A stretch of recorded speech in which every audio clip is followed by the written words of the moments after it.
في عالم بيحكمه السيف والدم والقدر، فيه قصص ناس اتحطوا في مواجهات أكبر منهم بكتير. أنا هنا علشان أحكي لك الحكايات ديت في دقايق معدودة. اربط حزامك لأنك على وشك أن تغوص في عالم المانجا. فلو عجبك الفيديو ما تنساش تعمل لايك وتشترك في القناة وتفعل الجرس عشان توصلك كل القصص اللي بننزلها على القناة، وخليك دايما جاهز لعوالم جديدة وأبطال أجمد. ويلا بينا نبدأ الحكاية. وبتبدأ معنا المانجا بتاعتنا وفي راجل عجوز بيصرخ وبيقول: ما هذا بحق الجحيم؟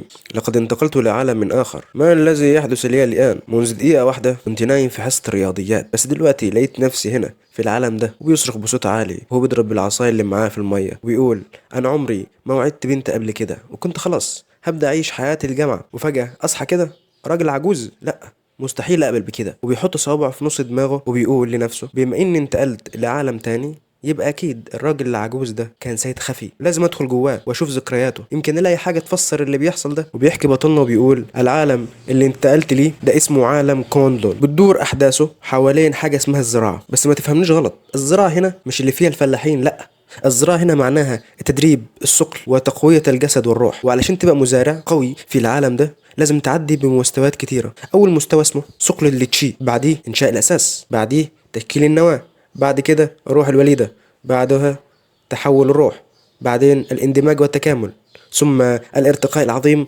وبعد كده تجاوز المحنة، وآخر حاجة هي الخالد الحقيقي، ودي قمة القوة في العالم ده. أنا دلوقتي ساكن في جسد راجل عجوز اسمه الحقيقي كان يجونلين. الراجل ده ما كانش عادي، ده كان عبقري من العيار التقيل. تخيل هو لسه صغير وصل للمرحلة الثالثة اللي هي تشكيل النواة، وده كان إنجاز مرعب وقتها. علشان كده بقى سيد قمة الضباب في طائفة شوانتيان، ودي واحدة من أقوى 6 طوائف في المنطقة الشرقية. بس زي أي حكاية مأساوية، هو في مهمة عشان يخلص على شوية مزارعين أشرار وقع في فخ كانوا مجهزينه ليه بعناية. واللي حصل إن الدانتيان بتاعه اتحطم، والدانتيان ده هو مركز الطاقة الأساسي عند المزارعين. وبعد ما اتحطم الدانتيان بتاعه راحت كل قوته في لحظة، ومن يومها اتحول من عبقري مرعب لخاسر حقير، بقى عايش زي الضيف ملوش أي لازمة. وفضل كده لحد ما مات هو عنده 110 سنة. وبطلنا بيصرخ بأعلى صوته هو حاسس بالقهر: أنا دلوقتي بني آدم عادي، عديم النفع، شكلي كده خلاص على فراش الموت. كل ده عشان روح اتحبست في الجسد الضعيف ده. وفجأة بيجي في باله ان دايما في الروايات اللي فيها سفر عبر الزمن بيجي معاها نظام غش. ساعتها بيمسك العصايه الخشب اللي جنبه ويضرب بيها على الارض كانه بيعمل طقوس استدعاء، وهو بيضحك وبيقول: اظهر يا نظام،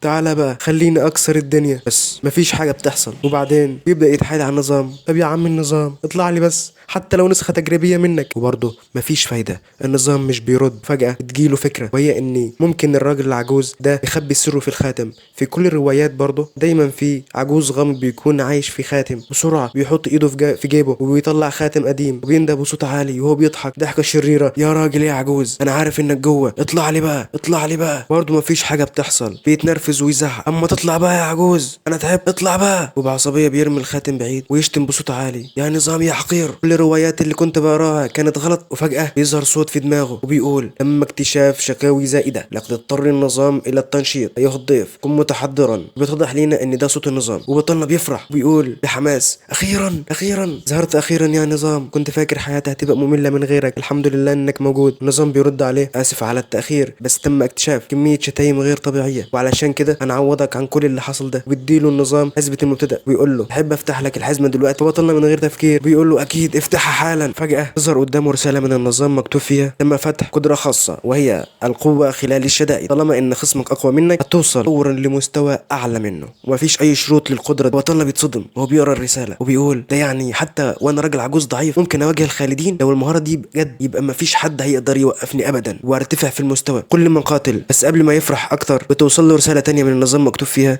تحذير، فاضل ساعة واحدة قبل الوفاة. فبطلنا بيصرخ: ايه الكلام ده؟ يعني لو مفيش قتال بينه وبين احد الخالدين خلال ساعة هموت بسرعة. بيكرر بطلنا وبيقول: لازم انزل من الجبل ده فورا ولا اي حد اتقاتل معاه، لازم اقاتل مع اي حد والا هبقى في عداد الموتى. وهو بينزل بسرعة من الجبل النظام بيظهر تاني برسالة جديدة مكتوب فيها: الوقت المتبقي 35 دقيقة قبل الوفاة. بيزعق في بطلنا وهو متوتر: يا عم اسكت بقى، انت كده بتوترنا اكتر. وهو بينزل من على الجبل بيلاحظ ان في جبل تاني جنبه عاصفة بنفسجية، في برق ورعد مليانين السماء. وبطلنا بيندهش وبيقول: هو ده سرب وحوش ولا ايه اللي بيحصل فوق الجبل ده؟ وهنا المشهد بينتقل معانا لمجموعة من الخالدين واقفين قدام طائفة، ويظهر زعيم الطائفة شويون واقف وبيقول: مين اللي اتجرأ يهاجم طائفتي شوانتيان؟ فبيظهر عملاق عملاق ضخم بينزل من السماء، واللي بنعرف ان هو ملك شيطاني بيرد على زعيم الطائفة جون وهو غضبان: يا حسال الطائفة شوانتيان، كنتوا فاكرين ان الملك الشيطاني مش هيقدر يعيش؟ بس النهارده اقسم باني هقضي عليكم كلكم وهبيدكم جميعا. فبيقول زعيم الطائفة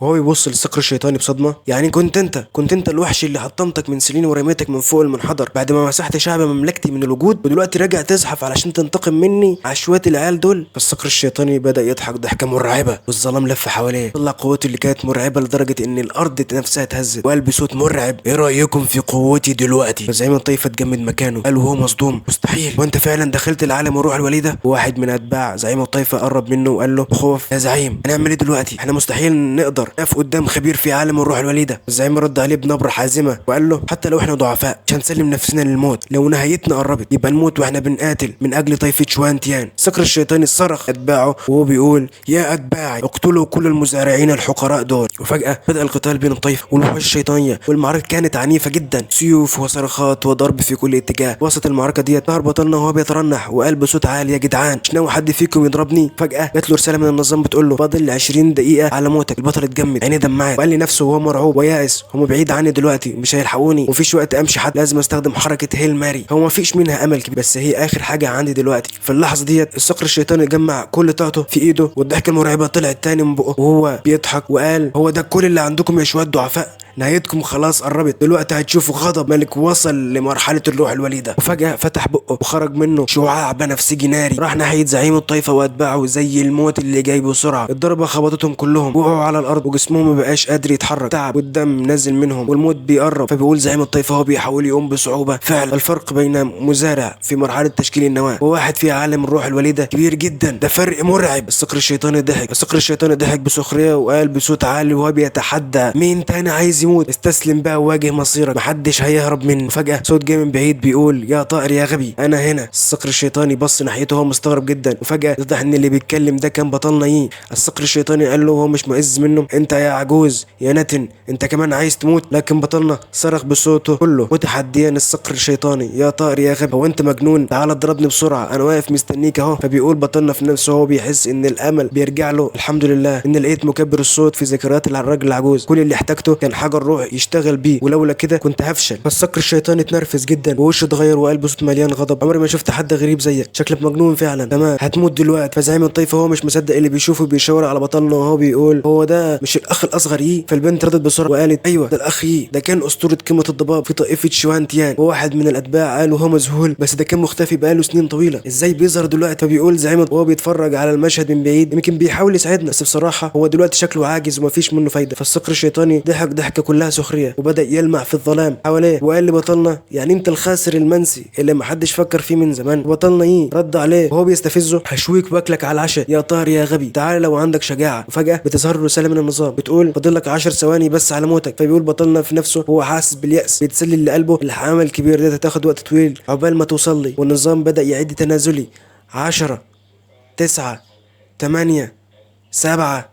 والصقر الشيطاني صرخ وقال لبطلنا: طالما نفسك تموت قوي كده طب خد دي. فتح بقه واطلق شعاع من الطاقه ضخم جدا ناحيه الجبل اللي واقف عليه بطلنا والكل شاف الطاقه وهي جايه على بطلنا بسرعه تدميريه. لكن قبل ما الضربه توصل له النظام ظهر بصوت مفاجئ وقال: تم اكتشاف ان المضيف يتعرض لهجوم من خصم في عالم الروح الوليده، المرحله المبكره، جاري تفعيل المهاره السلبيه القوه وقت الشده. تم ترقيه المضيف للمرحله المتوسطه من عالم الروح الوليده. وفجاه الطاقه غمرت بطلنا وجسمه كله نور وهدير القوة طلع من حواليه، وقال وهو حاسس بالقوة لأول مرة: يبقى ديت هي قوة عالم والروح الوليدة. رفع ايده بس وصد الهجمة المرعبة اللي كانت جاية ناحيته بكل سهولة، والتصادم بين القوتين عمل انفجار طاقة هائل هز الأرض. الصقر الشيطاني اتراجع وقال وهو مرعوب: أنا حاسس إن نهايتي قربت. وبطلنا وهو ظاهر في الهال القوية ديت وهو سايب العنان لقوته وبيقول بصوت كله هيبة: يبقى ديت هي قوة عالم الروح الوليدة. الصقر الشيطاني كان مصدوم ومش قادر بيصدق اللي بيشوفه، وكمان زعيم الطائفه شويون وكل اتباعه اتجمدوا في مكانهم من الصدمه. فبيقول زعيم الطائفه شويون وهو بيبص لبطلنا ايه بذهول، يعني كل السنين ديت كنت بتمثل علينا وعامل نفسك متشرد وتايه في الدنيا، وانت في السر بتخترق لعالم الروح الوليده المرحله المتوسطه كمان. انت فعلا ماكر يا ماكر قوي. فالبنت اللي لابسه احمر اللي هي من اتباع زعيم الطائفه بتقول ده الاخ بجد. وواحد تاني بيرد ده الاخ مزارع في عالم الروح الوليده. الناس اللي زيه عددهم قليل جدا في المقاطعه القاحله كلها، ودلوقتي طائفتنا طائفه شوانتيان بقى عندها مزارع في عالم الروح الوليده. صقر الشيطاني بيتحايل على بطلنا وبيقول له استنى، اللي حصل ده كان سوء تفاهم، بلاش نكبرها كده، تعال نعمل شويه لحم بقري مشوي ويمكن في يوم اعدي على طائفتك ونشرب شاي سوا.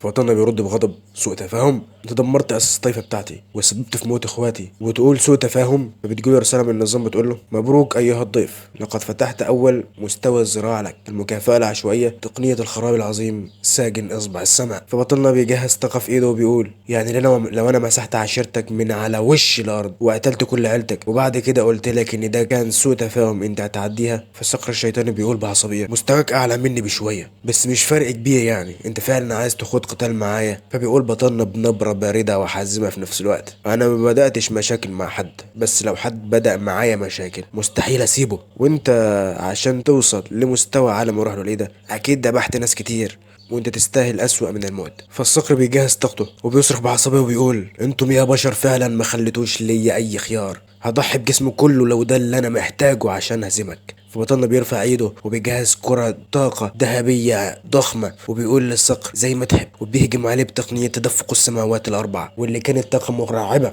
تقشعر لها الأبدان. فالصقر بيرتجف من الرعب والطاقة رايحة عليه بسرعة جنونية وبيقول وهو حاسس خلاص، حاسس بالنهاية استنى يا أخي، خد مراتي، خد العشيرة بتاعتي كلها لو عايزها بس سيبني أعيش، أنا لسه واصل لعالم الروح الوليدة مش مستعد أموت دلوقتي. فالهجمة بتنزل على الصقر زي النيزك الضخم والصقر بيتبخر حرفيا من شدتها والأرض نفسها بتتشقق وتتحطم من القوة المرعبة دي، وباقي الصقور بيهربوا مرعوبين وبيصرخوا اهربوا انقذوا نفسكم، الملك مات الملك مات. فبطلنا بيبص لهم باستهزاء وبيقول عايزين تهربوا وانا موجود؟ طب تيجي ازاي ديت؟ وبيرفع ايده وبيكون تجسيد ضخم على شكل ايد عملاقة وبيسحق بيها باقي العشيرة في لحظة واحدة بدون ما يرمش. بعدها بيروح لزعيم الطائفة وبيقول بهدوء الطيور ديت مش هتزعجكم تاني. الزعيم بيشكره باحترامه وبيقول له انا اسف، كنت فاكر ان الدنتيان بتاعك اتحطم وما كنتش اتخيل لحظة انك وصلت لعالم الروح الوليدة. فسيدة جميلة لابسة احمر اسمها سو وهي سيدة قمة العطر السماوي في طائفة السماء العميقة واللي هي اصلا طائفة شوانتيان بترد على زعيمنا الزعيم بنبرة حاسمة بلاش كلام ملوش لازمة، بص على الاخ ده يملك قوة مرعبة، ازاي بقى الدنتيان بتاعه اتحطم؟ بيتكلم واحد تاني اسمه تشاو دي تشو وده سيد قمة السيف الخفي في نفس الطائفة وبيقول بالظبط كده الاخ الاصغري انت كنت بس مستخبي عن العيون، حرس الطائفة في السر.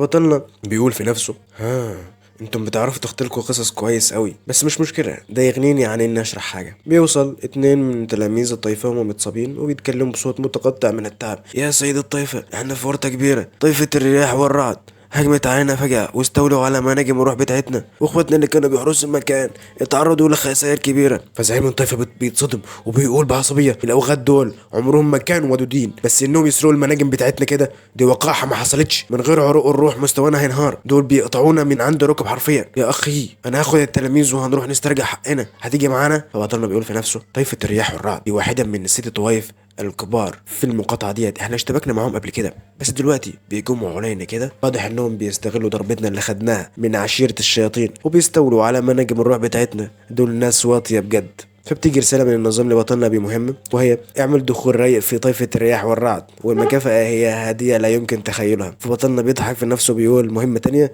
ده كده تمام قوي، انا بقى وبعد كل قتال فمش فارقة معايا ان امسحهم من على وش الارض ولا لا، بس دي حاجة سهلة بالنسبة لي. فبيرد على زعيم الطائفة بجدية انا هساعدكم بس مش هضيع وقت، انا رايح دلوقتي لطائفة الرياح والرعد وهخليها تراب. فزعيم الطائفة بيتفاجئ كان فرحان جدا وبيقول بصوت فيه اندهاش واعجاب اللعنة الاخ الاصغري انت فعلا متوحش ومذهل في نفس الوقت. بطلنا بيقول بثقة وهو واقف قدامهم كلهم استنوا هنا كلكم انا هروح ليهم الاول، وبيختفي من المكان في لحظة كأنه طيف. زعيم الطائفة بيبص في المكان اللي اختفى منه وبيقول وهو مندهش من امتى بقى عندنا في الطائفة حد بالقوة ديت؟ مع وجود سيد القمة يمكن فعلا نقدر نتفوق على 6 طوائف الكبار. المشهد بينتقل معانا لطائفة الرياح والرعد، وواحد من الشيوخ بيضحك بخبث وبيقول مين كان يصدق ان الموضوع هيمشي بالسلاسة ديت. استدرجنا الملك الشيطان لطائفة السماء العميقة بمنتهى السهولة وسحبنا كل الروج بتاعتهم. فالشيخ تاني بيرد عليه وبيقول قريب جدا هنكون احنا الطائفة الأولى بين الطوائف ال6 الكبار، بس تفتكر ان الملك الشيطان ممكن ينقلب علينا؟ في واحد تالت بيتدخل بثقة وبصوت عالي بيقول احنا نخاف ولا ايه؟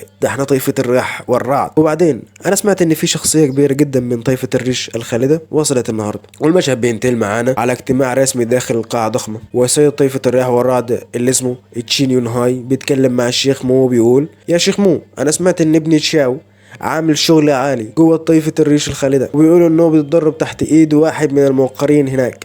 الكلام ده صح ولا ايه؟ فالشيخ مو بيبتسم وبيقول هو يبص لزعيم طائفة تشين يا سيد طائفة تشين انا جيت مخصوص من مقاطعة تشينج علشان ابلغك بخبر مهم ان ابنك بيتدرب تحت الشمس الموقرة، ودي التقنيات من اعلى مستوى. ابنك شياو في طريق انه يبقى اسطورة في عالم القتال. فزعيم الطائفة تشين بيقوم واقف من الفرح يعني ابني عنده فرصة انه يوصل للخلود، ده خبر عظيم. الشيخ مو بيطلع صندوق صغير ويديه لتشين، ودي كمان حبة روح وليدة من الدرجة العليا ابنك بعتها ليك كهدية. زعيم الطائفة بيضحك وهو ماسك الصندوق، بالحبة ديت ممكن فعلا اترقى لعالم الروح الوليدة. وبينطق بتوتر بس بالنسبة للملك الشيطاني يا شيخ مو، فالشيخ مو بيقاطعه بثقة وبيقول له ما تشغلش بالك بيه، ده موضوع سهل. فزعيم الطائفة تشين يهز راسه ويشكره وبيقول لو ما كنتش حددت مستواه كنا ضيعنا فرصتنا في نهب الموارد. وفجأة حاجة ضخمة بتنزل من السماء زي النيزك وبتحط من الأرض، والمكان كله بيتهز والغبار بيغطي المكان. وبعدين بنشوف بطلنا واقف وسط الدمار ويبص حواليه وبيقول بصوت هادي ومرعب في نفس الوقت اهي دي بقى طائفة الرياح والرعد. زعيم طائفة تشين بيقوم من على الأرض متعصب وبيقول مين اللي اتجرأ ويدمر طائفتي كده؟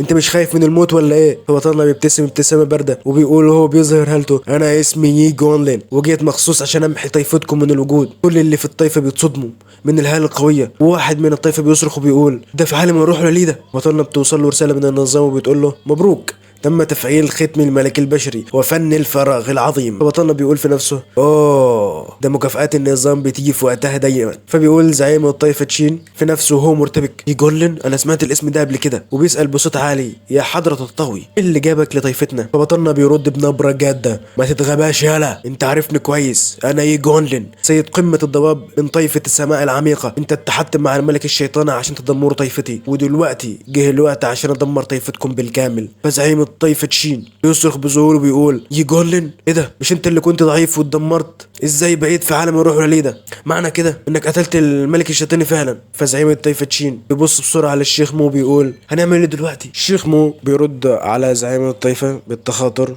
وبيقول له اهدى انا هنا، الشاي ده مش هيقدر يعمل حاجة وانا موجود. الشيخ مو بيظهر حالته السوداء وبيقول لبطلنا انت يا ولد ارقع واكسر دراعاتك الاتنين وساعتها يمكن اسيبك تعيش. بطلنا بيرد بلا مبالاة انت فاكر اني هخاف منك ولا ايه؟ فالشيخ مو بيتنرفز وهالته بتزيد سواد وبتقلب المكان كله ضغط من عالم الروح الوليدة، والناس حوالين بطلنا بيتكلموا ده ضغط رهيب فعلا، عالم الروح الوليدة جنوني. الشيخ مو بيقول هو ظاهر حالته المرعبة وبيقول لبطلنا انت خلاص ميت يا يجونلن. فالزعيم الطائفة تشي وبيضحك بصوت عالي وبيقول يجونلن المرة اللي فاتت معرفتش اخلص عليك بس النهاردة مختلف، النهاردة يوم موتك، ولما تموت طائفة السماء العميقة هتبقى فريسة سهلة بالنسبة لي، ولو عايز تعيش اتوسل للشيخ مو هو ممكن يسيبك قطعة واحدة بعد موتك. بطلنا بيضحك ضحكة مرعبة وبيقول للشيخ مو انت في عالم تحول الروح يبقى المعركة هتبقى ممتعة جدا.